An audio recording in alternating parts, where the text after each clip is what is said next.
Hi, welcome to another edition of We Are at War. It is our look at spiritual warfare, how that looks, and the way that we're tackling that is by asking a question and giving the answer to that question. And hopefully along the way, we unpack the question that you need to have answered.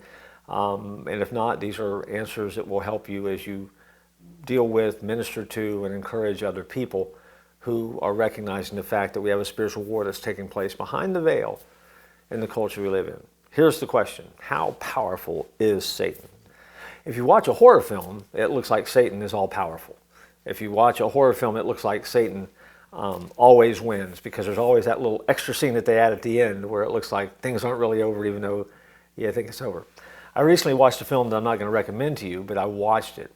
And it was called The Vatican's Exorcist, where it is Russell Crowe plays a priest whose job is to be the Vatican exorcist. In other words, he tackles the assignments that the Pope gives to him. And it becomes an interesting story on exorcism and how it happens and demonic possession. I will say, I will give the film credit that at the end, and I don't want to give it, well, let me give you a spoiler alert, because this is a spoiler alert that really is a biblical spoiler alert. God wins. And that's a good thing. And even as a horror film, they got that part of it, that piece of it right. But when you think about how powerful Satan is, in 2 Thessalonians 2:9, we read that the workings of Satan come with all powers and signs and lying wonders. So we know he has supernatural power. It's important to remember.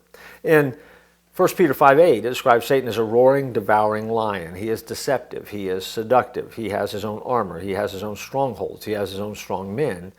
And he is the power behind the world system that we currently live in. 1 John 5:19 says the whole world lies under the sway of the wicked one.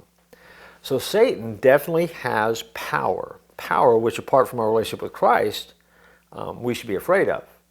But because of our relationship with Jesus, we don't have to fear it. Because as Christians, the Bible also says that we can stand firm on the battlefield, because greater is he who is in us than he who is in the world. And that's 1 John 4:4. So the Bible reminds us that God has Satan on a leash, if you will. Job 1 through 2. He may have a little power in this day, which has been granted to him, and God allows him to have it, but one day he's going to be confined to a lake of fire with his angels, and he knows it. And so we have victory through Christ, who wins the final battle. Does Satan have power? Yes. Is he all-powerful? No. Does he have a lot of power? Yes. Should we be worried about it? No. And so to deny that Satan has any power, that's silly. But to recognize who has greater power and align yourself with Jesus, that's wise. And so, as you live in a world where evil is real and the power of evil is real, make sure that you are connected to the source of truth, hope, light, and love, because that defeats evil every time. We're at war. You're called to make a difference, and you need to remember that. I'll join you next time here on the battlefield.